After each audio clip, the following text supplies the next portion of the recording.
औज़ुबिल्लाहिमिनश्शैतानिर्रजीम बिस्मिल्लाहिर्रहमानिर्रहीम। अस्सलामु अलैकुम एवरीवन, हाउ आर यू।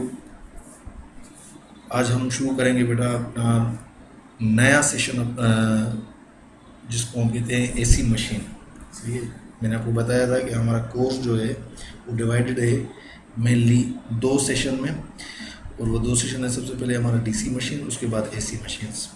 और एसी मशीन को हम फर्दर डिवाइड करते हैं दो सेशंस में, उसमें ट्रांसफार्मर्स आ जाते हैं। पहला सेशन हमारा ट्रांसफार्मर का आ जाता है, और जो दूसरा सेशन होता है वो एसी मोटर्स एंड जनरेटर, जिसमें हमारे पास इंडक्शन मोटर और इंडक्शन जनरेटर होता है। ठीक है, तो हम शुरू करेंगे अपने एसी मशीन से। पहला जो हमारा सेशन है ट्रांसफार्मर। ट्रांसफार्मर आप सब जितने भी स्टूडेंट्स हैं या हम सारे लोग जनरली भी, चाहे वो इंजीनियर्स हो या नॉन इंजीनियर्स हो, वो ट्रांसफार्मर एक ऐसी डिवाइस है वो सब उससे कन्वीनियंट होते हैं। मतलब सबको पता होता है कि ट्रांसफार्मर क्या है, क्योंकि ट्रांसफार्मर हमेशा हमारे घरों के बाहर लगे रहते हैं, तो सबको इस चीज़ का पता होता है कि ट्रांसफार्मर होता है। हम थोड़ा इसको अपनी डेफिनेशन और अपने पॉइंट ऑफ व्यू के हिसाब से देखेंगे कि ट्रांसफार्मर क्या है। Transformer is a electrical device that changes AC electrical form at one voltage level to another voltage level through action of magnetic field। Transformer एक ऐसी डिवाइस है जो कि वोल्टेज की लेवल को चेंज करता है एक लेवल से दूसरी लेवल पर।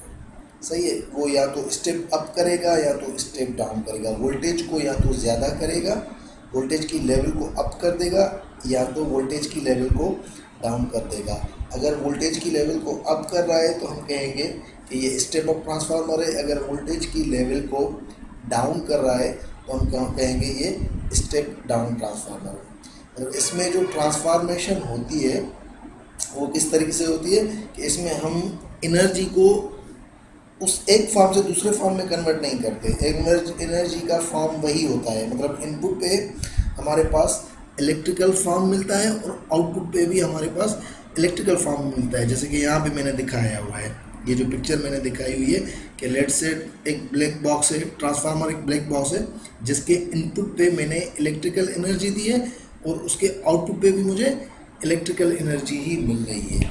लेकिन दोनों में फ़र्क क्या होगा कि एक इलेक्ट्रिकल एनर्जी का पोटेंशियल डिफरेंट होगा और आउटपुट पे जो इलेक्ट्रिकल एनर्जी होगी उसका पोटेंशियल डिफरेंट होगा। सही है, सिर्फ और सिर्फ वो क्या करेगा, लेवल अप एंड डाउन करेगा। बाकी इसमें कोई इस तरह की ट्रांसफॉर्मेशन जैसे कि मोटर या जनरेटर में होती थी। मोटर में हम मैकेनिकल को इलेक्ट्रिकल को मैकेनिकल में कन्वर्ट करते हैं और जनरेटर में मैकेनिकल को इलेक्ट्रिकल में कन्वर्ट करते हैं। इसमें ऐसा कुछ नहीं होगा, इसमें सिर्फ और सिर्फ इलेक्ट्रिकल टू इलेक्ट्रिकल कन्वर्जन ही होगी, लेकिन वोल्टेज अप और डाउन करेंगे। सही है, अब उसमें यहाँ पे मैं दिखाऊंगा पोटेंशियल वेरिएबल और काइनेटिक वेरिएबल। हमारे पास ट्रांसफार्मर में जो पोटेंशियल वेरिएबल है वो कौन सा होता है, वोल्टेज, और काइनेटिक वेरिएबल जो होता है वो क्या होता है, करंट। सही है, पोटेंशियल वेरिएबल क्या होता है, something which is related to the position. सही है, तो हम इसमें वोल्टेज की पोजीशन या लेवल को अप डाउन कर रहे हैं। सही है, और काइनेटिक वेरिएबल क्या होता है, kinetic variable which is something which is related to the motion. तो इसमें जो मूव करने वाला या मोशन जिस वेरिएबल में होता है वो होता है करंट। मतलब करंट इसमें मूव कर रहा होता है और वोल्टेज की पोजीशन या लेवल को हम अप या डाउन कर रहे होते हैं। ठीक है, अब हम आते हैं व्हाट इज ट्रांसफार्मर। ट्रांसफार्मर की कुछ और डेफिनेशंस को हम देखते हैं। ट्रांसफार्मर क्या होता है, it is a two or more coils wound around a ferromagnetic core which are usually not directly connected, they are connected via magnetic field। होता क्या है कि दो कॉइल्स होती हैं, एक कोर होती है जिस पे हमने दो कॉइल्स लपेटी हुई होती हैं। अब उन दो कॉइल्स के दरमियान कोई भी इलेक्ट्रिकल कनेक्शन नहीं होता। हम क्या करते हैं, अपनी एक कॉइल को एनर्जाइज करते हैं, जो हमारी पहली कॉइल है उसको हम एनर्जाइज करते हैं, तो एक मैग्नेटिक फील्ड जनरेट होती है और वो मैग्नेटिक फील्ड जो है वो ट्रेवल करती है कोर से, और जो दूसरी कॉइल होती है जो कि सेकेंडरी कॉइल कहलाती है, उस कॉइल को ये कट करती है। तो उसी कट करने की वजह से उस दूसरी कॉइल में according to the Faraday's law of electromagnetic induction एक मैग्नेटिक फील्ड जनरेट होती है। तो उसमें भी अगर हम उस कॉइल के सर्किट को, जो सेकेंडरी कॉइल है उसके सर्किट को अगर हम क्लोज कर दें तो उसमें एक ईएमएफ जनरेट होगा। सही है, उसमें ईएमएफ जनरेट होगा और उस ईएमएफ जनरेट होने की वजह से उस सेकेंडरी कॉइल में भी करंट मूव करना शुरू करेगा।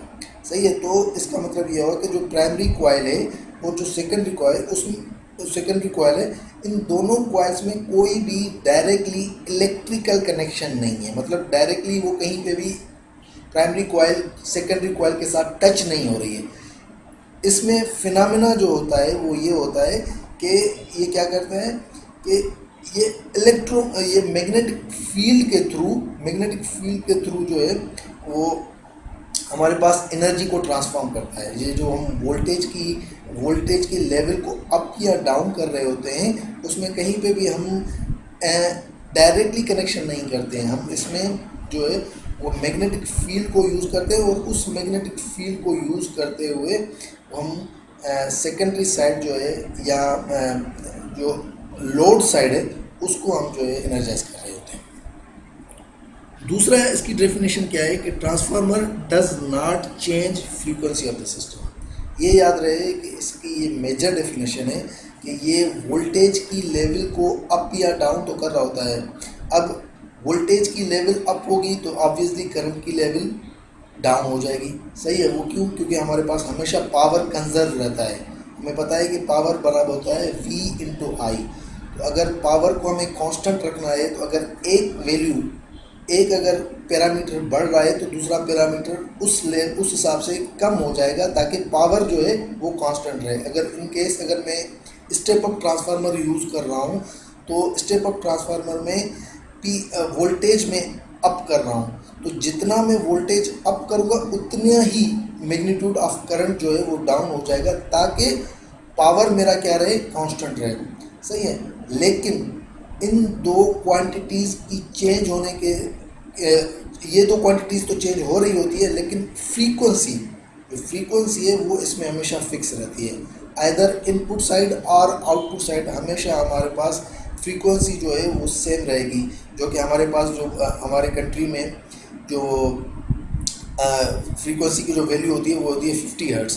तो हमेशा आपको इनपुट साइड या आउटपुट साइड हमेशा आपको फ्रीक्वेंसी फिक्स रहेगी, फ्रीक्वेंसी सेम रहेगी, सिर्फ और सिर्फ वोल्टेज और करंट की वैल्यू चेंज हो रही होगी। सही है, तो इस वजह से इसको कांस्टेंट फ्रीक्वेंसी डिवाइस भी कहा जाता है। अगर आपसे कोई पूछे कि which is the constant frequency device तो आप ये बता सकते हैं कि transformer is a constant frequency device.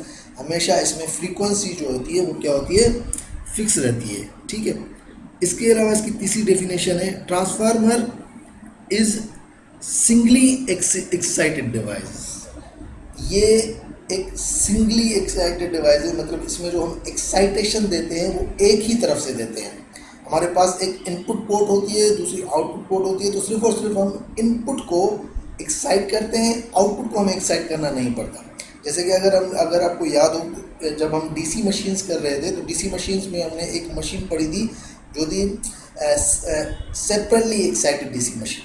अगर आपको याद हो तो सेपरेटली एक्साइटेड डीसी मशीन में हम स्टेटर को और रोटर को दोनों को ही अलग अलग एक्साइटेशन देते थे। सही है, स्टेटर को अलग एक्साइटेशन देते थे, रोटर को अलग एक्साइटेशन देते थे। दोनों ही एक्साइटेशन की वजह से दोनों ही कॉइल्स में मैग्नेटिक फील्ड जनरेट होती थी और उसकी वजह से आपको मोशन मिल रहा होता था। यहाँ पे केस ये है कि यहाँ पे आप सिर्फ और सिर्फ एक कॉइल को, यहाँ पे भी आपके पास दो कॉइल है, एक प्राइमरी साइड कॉइल है, एक सेकेंडरी साइड कॉइल है। आप सिर्फ और सिर्फ इनर्जाइज किसको करेंगे, प्राइमरी साइड को। इसी वजह से इस डिवाइस को हम सिंगली एक्साइटेड डिवाइस कहते हैं कि हम सिर्फ और सिर्फ एक कॉइल को एक्साइट करते हैं, दूसरी को हमें एक्साइट करने की ज़रूरत नहीं है। यहाँ पे आप इस फिगर में भी देख सकते हैं कि इसमें ये हमारे पास प्राइमरी साइड है और ये हमारे पास सेकेंडरी साइड है। इसमें दो किस्म की कॉइल्स होती है, एक होती है प्राइमरी वाइंडिंग और दूसरी होती है सेकेंडरी वाइंडिंग। सही है, प्राइमरी वाइंडिंग को हम किस तरीके से डिनोट कर सकते हैं, आप किससे बता सकते हैं कि वो वाइंडिंग जो कि सोर्स के साथ कनेक्टेड हो, एसी वाइंडिंग जो कि सोर्स के साथ कनेक्टेड हो, उस वाइंडिंग को आप प्राइमरी वाइंडिंग कहेंगे। ठीक है। सेकेंडरी वाइंडिंग कौन सी होगी? वो वाइंडिंग मतलब उस वाइंडिंग के अलावा जो सोर्स के साथ कनेक्टेड थी, उस वाइंडिंग के अलावा बाकी जितनी भी अगर वाइंडिंग्स अगर आपको नज़र आएगी जो कि लोड के साथ कनेक्ट हो रही हो, जो कि लोड के साथ कनेक्ट हो रही हो, तो उस वाइंडिंग्स को हम कहेंगे सेकेंडरी वाइंडिंग्स। सही है। तो प्राइमरी वाइंडिंग को की डिनोशन क्या है? प्राइमरी वाइंडिंग को हम किस तरीके से पहचान सकते हैं कि एसी वाइंडिंग जो कि सोर्स के साथ कनेक्टेड हो और एसी वाइंडिंग जो कि लोड के साथ कनेक्टेड हो, उसको हम सेकेंडरी वाइंडिंग कहते हैं। इसके अलावा भी ट्रांसफार्मर में कोई वाइंडिंग हो सकती है। सही है। मतलब एसी वाइंडिंग जो कि ना सोर्स के साथ कनेक्टेड हो ना लोड के साथ कनेक्टेड हो, हम उस वाइंडिंग को क्या कहेंगे? उस वाइंडिंग को हम कहते हैं टर्शरी वाइंडिंग। सही है। ये जो यहाँ पे दिखाई जा रही है आपको, ये प्राइमरी मतलब प्राइमरी वाइंडिंग है, ये सेकेंडरी वाइंडिंग है। और इसके अलावा अगर कोई तीसरी वाइंडिंग अगर आपको ट्रांसफार्मर में नज़र आए जो कि लोड के साथ कनेक्टेड ना हो, ना कि सोर्स के साथ कनेक्टेड हो, उसको हम क्या कहेंगे? Tertiary winding. अब उस टर्शरी वाइंडिंग का क्या काम है हम आगे चल के देखेंगे। ठीक है। अब why transformers are important to us. Transformer हमारे लिए क्यों इम्पॉर्टेंट है?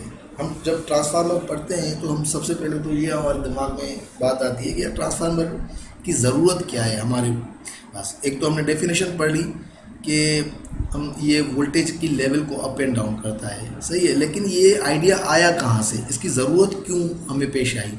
तो इसके लिए थोड़ी मैं एक आपको स्टोरी बताता हूँ कि एट अबाउट 1800 से, अब एग्जैक्टली मुझे वो डेट याद नहीं है या ईयर याद नहीं है, 1800 की जो सदी थी उसमें एक हमारे साइंटिस्ट थे एडिसन, जिसने डिस्कवर किया इंसिडेंट लैंप। और उस दौर में ये एक बड़ी डिस्कवरी थी, एक बड़ी जो है मतलब जो है ना इन्वेंशन थी एक तरह से, कि आप जो है लाइट से बिजली या ल्यूमिनस इंटेंसिटी को पैदा कर सकें। लेकिन इंसिडेंट लैंप जो है या ये जो इंसिडेंट लैंप होती है वो डीसी सोर्स पे चलती थी। सही है। तो इस चीज़ को देखते हुए एडिसन ने क्या काम किया कि एडिसन बेसिकली, क्योंकि उसने जो डिवाइस डिस्कवर की थी वो थी एक डीसी डिवाइस। सही है। तो उसकी कोशिश ये थी कि हमारे पास जो पावर जनरेट हो वो भी डीसी फॉर्म में हो। सही है। और ना सिर्फ वो डीसी फॉर्म में जनरेट हो, लेकिन वो डीसी फॉर्म में ही ट्रांसफ़र हो। मतलब अगर हम उसको ट्रांसमिट करना चाहें एक स्टेशन से दूसरी स्टेशन में, मतलब अगर हम एक पावर जो है वो डीसी में जनरेट करते हैं कराची में बैठ के, तो अगर मुझे वो हैदराबाद में पावर ट्रांसमिट करना है तो भी मैं डीसी में ही करूँ। तो ये बेसिकली क्लेम था मिस्टर एडिसन का। क्यों? क्योंकि उसने जो लैंप जनरेट की थी या डिस्कवर की थी वो डीसी सोर्स पे चलती थी।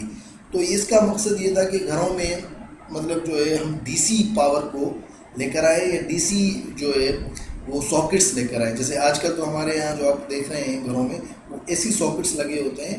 तो एसी की ज़रूरत क्यों पड़ी और कैसे आया वो मैं बाद में बताता हूँ। लेकिन उसकी एडिसन की ये रिक्वायरमेंट थी, या उस Edison was a good advocate of DC power.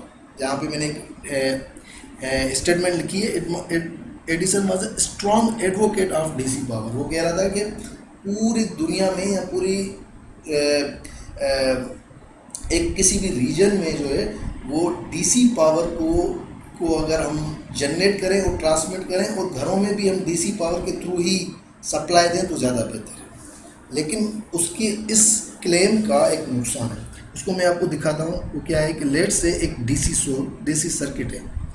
Late से ये हमारे पास एक बैटरी है जो कि एक्ट कर रही है एज ए डीसी सोर्स, और यहाँ पे ये मेरे पास एक ट्रांसमिशन लाइन है।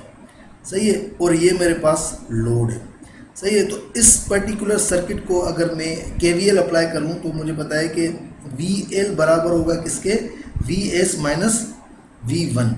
अब यहाँ पे जितनी ये ट्रांसमिशन लाइन जो है, ये वाली ट्रांसमिशन लाइन यहाँ से लेके यहाँ तक की जो ट्रांसमिशन लाइन, ये जितनी लंबी होती जाएगी रेजिस्टेंस उतनी बढ़ती जाएगी। सही है। मतलब आपको पता है कि resistance is directly proportional to the length of the conductor. तो जितनी लेंथ ऑफ द कंडक्टर बढ़ती जाएगी आपकी यहाँ पे रेजिस्टेंस बढ़ती जाएगी, और रेजिस्टेंस बढ़ने की वजह से इस ट्रांसमिशन लाइन में वोल्टेज ड्रॉप जो है वो बढ़ता जाएगा। तो इन अदर वर्ड्स यहाँ से जो हमने सोर्स से जो वोल्टेज जनरेट किया वो जब लोड पे पहुंचेगा तो डिपेंड करता है कि length of the transmission line कितनी है, उस हिसाब से आपका वोल्टेज जो है वो ड्रॉप होके लोड पे पहुंचेगा। तो लेट से अगर मुझे दूर दराज बहुत ज़्यादा डिस्टेंसेस पे अगर मुझे पावर को ट्रांसमिट करना है तो ज़्यादा डिस्टेंस होने की वजह से लेंथ ऑफ द लाइन बढ़ जाएगी, और लेंथ ऑफ द लाइन बढ़ने की वजह से आपकी उतना ज़्यादा वोल्टेज जो है वो ड्रॉप हो जाएगा। तो पहला तो डीसी सर्किट्स में ये मसला था। सही है। और आपको एक फार्मूला पता है कि P is equal to V into I, ये सिंपल फार्मूला है पावर का।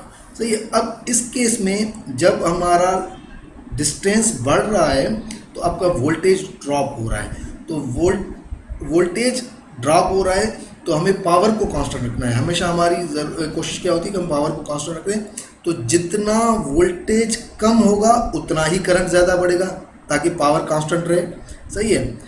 पावर को कांस्टेंट रखना है तो वोल्टेज यहाँ पे as per length of the conductor और as the length of the line वो ड्रॉप हो रहा है। तो पावर को कांस्टेंट रखने के लिए करंट बढ़ जाएगा, तभी हमारा पावर जो है वो कांस्टेंट रहेगा।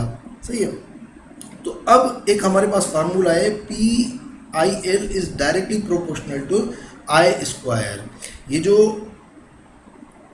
लाइन लॉसेस जो होते हैं, लोड में जो लाइन लॉसेस होते हैं वो डिपेंड करता है किस पे, I² पे। अब इस केस में क्योंकि करंट बढ़ रहा है तो अगर करंट बढ़ेगा तो I अगर लेट से हम कहते हैं कि 10 टाइम्स बढ़ जाता है। सही है। वोल्टेज अगर 10 टाइम कम हो गया तो I लेट से 10 टाइम्स बढ़ गया ताकि पावर हमारा कांस्टेंट रहे। तो 10 टाइम्स I के बढ़ने की वजह से P is equal to I², P is directly proportional to I²। तो 10² क्या हो जाएगा, 100 टाइम्स। मतलब जो आपका लॉसेस जो हैं वो 100 टाइम्स बढ़ जाएंगे। ठीक है ना, आपके लॉसेस 100 टाइम्स बढ़ जाएंगे। तो ये बेसिकली आपका ड्रॉबैक है किसी भी डीसी सर्किट का।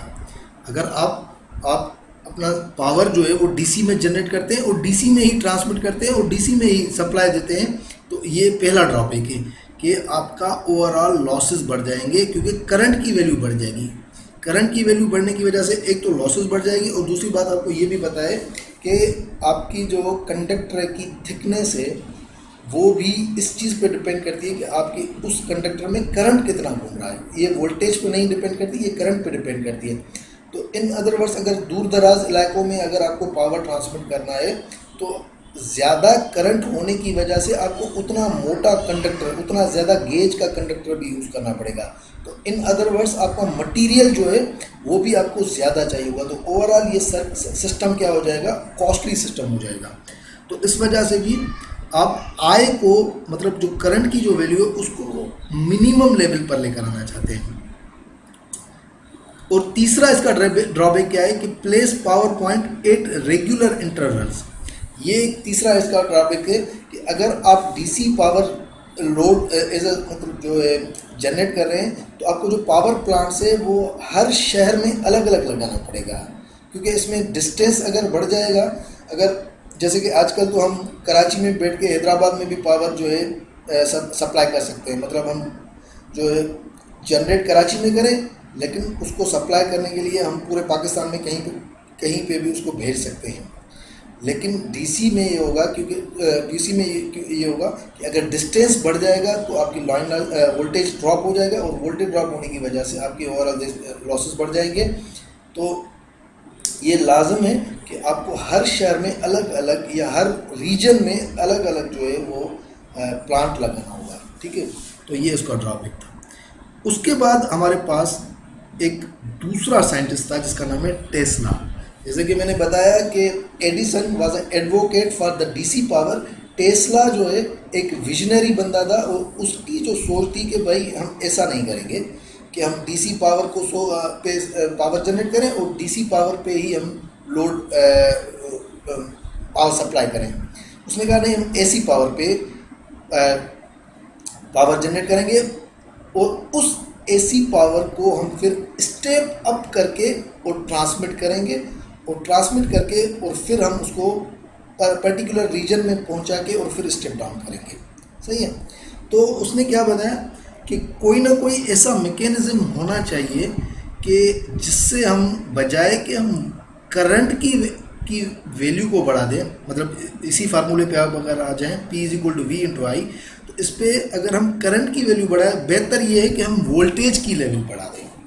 अगर हम वोल्टेज की लेवल को बढ़ा देते हैं तो पावर को कांस्टेंट रखने के लिए करंट कम हो जाएगा, और करंट जितना करंट कम हो जाएगा हमारे लॉसेस उतने कम हो जाएंगे। सही है। तो there should be a device which boost the level of the voltage. तो ये बेसिकली एक विजन था टेस्ला का कि कोई ना कोई ऐसी डिवाइस होनी चाहिए जो कि वोल्टेज की लेवल को अप कर दे। अब ये तो पॉसिबल नहीं है कि हम पावर को जो है वो 100 kV पे या 1000 kV पे या 500 kV पे जनरेट करें। पावर हमारे पास जो जनरेट होता है वो 12 से लेके 25 kV का होता है। मगर अगर पावर स्टेशन में जो हमारा पावर जनरेट हो रहा होता है उसकी रेंज होती है 12 से लेके 25 kV। हम पावर उतना ही जनरेट कर सकते हैं। अब जैसे कि मैंने बताया कि इतने पावर को अगर हम ट्रांसमिट करेंगे, अगर 25 kV को हम ट्रांसमिट करते हैं दूर दराज इलाकों में, तो हमारे लॉसेस, क्योंकि वोल्टेज कम है तो करंट बढ़ जाएगा और लॉसेस हमारे बढ़ जाएंगे। तो क्यों ना हम इस 25 kV जो पावर जनरेट हुआ है इसको बूस्ट करके या इसको स्टेप अप करके हम लेट से 500 kV पे लेके जाएंगे। तो जितना हम वोल्टेज अप करेंगे उतना ही हमारा करंट डाउन हो जाएगा। तो लेट से अगर हमारा वोल्टेज 10 टाइम्स बढ़ गया तो हमारा करंट भी 10 टाइम्स कम हो जाएगा, ताकि हमारा पावर कांस्टेंट रहे। और पावर में जो लॉसेस होते हैं वो डिपेंड करता है किस पे, आई की वैल्यू पे, जैसे कि मैंने ऊपर बताया। तो अगर 10 टाइम्स करंट ड्रॉप हो रहा है तो हमारे पास जो लॉसेस है वो I² के फार्मूले के हिसाब से 100 टाइम्स कम हो जाएंगे। तो ये हमारा एक पहला फ़ायदा है कि हमने करंट की वैल्यू जो कम कर दी तो उसकी वजह से हमारे जो लॉसेस है वो 100 टाइम्स कम हो जाएंगे।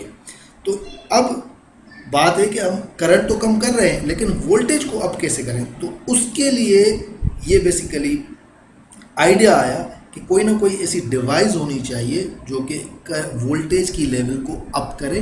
सही है। तो उसके लिए जो काम जो डिवाइस जो डिस्कवर की गई या जो इन्वेंट की गई उसको हम कहते हैं ट्रांसफार्मर। यही बेसिकली बैकग्राउंड है कि ट्रांसफार्मर की ज़रूरत क्यों पेश आई। ज़रूरत इसी वजह से पेश आई कि हमें किसी न किसी तरीके से लाइन लॉसेस को रिड्यूस करना है। हम दूर दराज इलाकों में पावर को ट्रांसमिट करना चाह रहे हैं और उस दूर दराज इलाकों में पावर ट्रांसमिट करने के दौरान अगर लॉसेस बढ़ जाते हैं तो फिर हमारा पूरा का पूरा सिस्टम जो है वो किसी काम का नहीं होगा, या वो बहुत कॉस्टली हो जाएगा या एफिशिएंट नहीं होगा। तो उसको हम रिड्यूस करने के लिए, उन लॉसेस को रिड्यूस करने के लिए हमने एक डिवाइस इन्वेंट की जिसको हम कहते हैं ट्रांसफार्मर। तो उस ट्रांसफार्मर का काम ये है कि ये वोल्टेज की लेवल को अप करता है ताकि हम स्टेप अप कर सकें। तो ये सारी चीज़ें मैंने आपको बता दी। तो अब मॉडर्न सिस्टम्स जो होते हैं वो जनरेट करते हैं 12 to 25 kV। सही है। उस 12 to 25 kV को हम स्टेप अप करते हैं, वो 110 kV पे या 700 kV, डिपेंड करता है कि कहाँ पे। कहीं पे हम 700 kV पे ट्रांसमिट करते हैं, कहीं पे हम 500 kV पे ट्रांसमिट करते हैं, कहीं पे हम 400 kV पे ट्रांसमिट करते हैं। तो डिपेंड करता है कि आप कौन सी पर्टिकुलर रीजन में यूज़ कर रहे हैं। उसके बाद आप उसको ट्रांसमिट करते हैं ट्रांसमिशन लाइंस पे, और उसके बाद जब आपका पावर किसी एक शहर से दूसरे शहर पे पहुंच जाता है, एक एरिया से दूसरी एरिया पे पहुंच जाता है, तो जहाँ पे आपको पावर डिस्ट्रीब्यूट करना है तो वहाँ पे आप क्या करते हैं, स्टेप डाउन ट्रांसफार्मर लगाते हैं। स्टेप डाउन ट्रांसफार्मर अगेन उसको 12 से 25 केवी पे लेकर आता है, और उसके बाद आपका एक डिस्ट्रीब्यूशन ट्रांसफार्मर जो कि आपके घरों के बाहर लगा होता है, उसके थ्रू आप उसको 25 केवी या 12 से 25 केवी से फिर आप 230 वोल्ट्स पे लेकर आते हैं या 415 वोल्ट्स पे लेकर आते हैं, जो कि आपके घरों की या रेजिडेंशियल रिक्वायरमेंट होती है। रेजिडेंशियल रिक्वायरमेंट में आपको 230 वोल्ट्स मिलता है सिंगल फेज में, और अगर इंडस्ट्री की मैं बात करूं तो इंडस्ट्री में जो रिक्वायरमेंट होती है वो 415 वोल्ट 3 फेज होता है। सही है। तो ये बेसिकली पूरी स्टोरी थी इसके पीछे कि क्यों हमने ट्रांसफार्मर यूज़ किया है, ट्रांसफार्मर की ज़रूरत क्यों पड़ी। ठीक है। अब हम आते हैं ideal core iron core reactor. हम जब भी हम ट्रांसफार्मर की एनालिसिस करते हैं तो हम उसको सबसे पहले आइडियली देखते हैं कि ट्रांसफार्मर आइडियली किस तरीके से एनालाइज किया जाता है, और उसके बाद हम उसको प्रैक्टिकली एनालाइज करते हैं। सही है। तो आइडियल एनालिसिस के लिए हम कुछ ना कुछ अजम्पशन करते हैं, क्योंकि हमें पता है कि आइडियली तो कोई चीज़ अवेलेबल हो, कोई भी चीज़ एग्जिस्ट नहीं करती। सही है। तो ज़रूर हमें कुछ ना कुछ अजम्पशंस ही करनी पड़ेगी। तो पहली हम अजम्पशन क्या करते हैं कि जब हमारी जो कोर है, हमारे जो ट्रांसफार्मर की जो कोर है वो अगर आइडियल है तो उसमें there is no resistance in the winding. तो जो वाइंडिंग है, जो हमारी प्राइमरी वाइंडिंग या सेकेंडरी वाइंडिंग है, उन दोनों में कोई रेजिस्टेंस नहीं है। ठीक है। पहली अजम्पशन ये है। दूसरी अजम्पशन क्या है, there is no iron losses in the core. दूसरी हम अजम्पशन ये कहते हैं कि हमारे पास आयरन में कोई लॉसेस नहीं है। हालांकि प्रैक्टिकली हमारे पास आयरन में एडी करंट या हिस्टेरेसिस लॉसेस होते हैं, जो कि हम पहले भी डिस्कस कर चुके हैं, लेकिन हम यहाँ पे अज्यूम करते हैं कि हमारे पास कोई लॉसेस नहीं होती। और तीसरी अजम्पशन हमारे पास क्या है कि मैग्नेटाइजिंग कर्व इज़ लीनियर। ये जो मैग्नेटाइजिंग कर्व है, ये जिसको हम हिस्टेरेसिस कर्व भी कहते हैं, वो हमारे पास जो है वो लीनियर है। मतलब जो करंट हो और फ्लक्स के दरमियान जो रिलेशन है वो क्या है, वो लीनियर है। ये तीन हम अज्यूम करते हैं for analysing transformer is ideal core transformer. ठीक है। तो अब हम आते हैं अपनी एनालिसिस पर। अब इसमें हमने लेट से ये मैंने एक ट्रांसफार्मर लिया है, ये इसकी कोर है। ठीक है। ये आयरन कोर है। इस पे मैंने ये इस तरीके से वाइंडिंग्स को जो है वो लपेटा हुआ है। सही है। और इसको मैंने प्राइमरी साइड पे वोल्टेज अप्लाई किया है। सही है। अब हो क्या रहा है कि एज V1 इंक्रीजेस, जैसे ही मैं ये जो सप्लाई वोल्टेज है वो, क्योंकि हम आपको पता है कि हमेशा अब जो हम बात करेंगे वो सिर्फ और सिर्फ AC की बात करेंगे। अब हम DC की बात कर रहे हैं, नहीं करेंगे। तो DC में सारे जितने भी AC में जितने भी हमारे पास पैरामीटर्स है वो चेंज हो रहे होते हैं। सही है। वोल्टेज है या करंट है वो चेंज हो रहा होता है। तो इनिशियली जैसे ही वोल्टेज हमारा बढ़ेगा, सही है, तो I5 magnetising current also increases. ये जो करंट है वो भी बढ़ेगा। सही है। अब जैसे ही I5 flows through N1 turns it produces a flux. ये जो करंट है जैसे ही इस कॉइल से गुजरेगा तो इसमें एक फ्लक्स जनरेट होगा, और लाजिम है, जाहिर सी बात है कि वो जो फ्लक्स जो जनरेट होगा वो भी साइनोसाइडल नेचर का होगा, क्योंकि हमारे पास जो वोल्टेज आ रहा है, जो सोर्स से जो सप्लाई आ रही है, वोल्टेज आ रहा है, वो भी एक साइनोसाइडल नेचर की है। उसकी वजह से जो करंट फ्लो कर रहा है वो भी साइनोसाइडल नेचर का है। तो इस करंट के इस कॉइल में घूमने की वजह से जो मैग्नेटिक फील्ड जनरेट हो रही है वो भी साइनोसाइडल या साइनोसाइडल नेचर की होगी। सही है। तो इसमें लेट से सपोज के जो अगर मैं BH कर्व बनाता हूँ तो लेट से मेरा जो ट्रांसफार्मर है वो सेचुरेशन पे काम कर रहा है, मतलब मैक्सिमम पे। तो करंट अगर लेट से I मैक्स मुझे यहाँ पे मिल रहा है तो उसके करेस्पॉन्डिंग जो फ्लक्स मुझे मिलेगा वो भी यहाँ पे मिलेगा, क्योंकि मैंने ये कंसीडर किया है कि मेरा जो है वो मैग्नेटाइजिंग कर्व जो है वो क्या है, लीनियर है। सही है। इस केस में जब हम इसको आइडियली कर रहे हैं तो when I5 tends to 0, 5 tends to 0. When I5 tends to max, I max 5 tends to 5 max. ठीक है। अब मैं क्या करता हूँ कि अपने इस पर्टिकुलर सर्किट में केवीएल अप्लाई करता हूँ तो V1 माइनस E1 बराबर हो जाएगा किसके, 0। सही है, यहाँ पे V1 माइनस E1 क्या है, E1 बेसिकली वो जो EMF जनरेट हो रहा है इस कॉइल में उसको हम V1 से माइनस करेंगे। सही है, क्योंकि ये बेसिकली क्या होगा, ये हमारे पास ड्रॉप आ रहा है। E1 क्या है, ये ड्रॉप आ रहा है, ये जो EMF जनरेट हो रहा है इस कॉइल में ये क्या है, ड्रॉप है इस सोर्स से। तो V1 minus E1 equal to 0।